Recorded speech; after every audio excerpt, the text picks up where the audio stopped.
This coffee shop is one of my favorites in the area, and if we sit here, there's no chance of anyone overhearing us. Thanks for showing me this place. I can see why you like it. Not to mention, we're so out of the way here, no one's gonna give you a hard time about the way you sit. I don't sit like this because I want to. I have to sit like this. You see, if I were to sit normally, my deductive skills would immediately be reduced by roughly 40%. So, what was it you wanted to ask me? Right.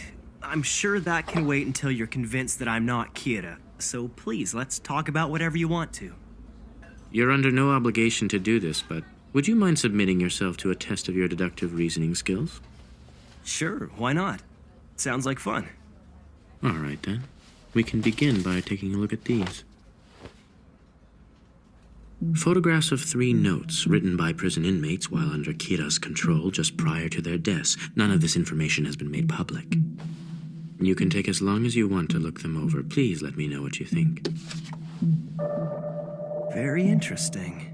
It would be quite amazing to learn that not only could Kira kill others, but could also control his victims' actions. I think Kira wrote these, and it seems he's encoded a message for you as well, almost as if he's mocking you. If you line these notes up side by side and take a look at the first letter of every line, it reveals a message. Rearranging it like this gives you L, do you know? Gods of death love apples. But there are obvious print numbers on the back of all these photographs.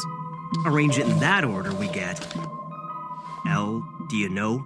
Love apples, gods of death.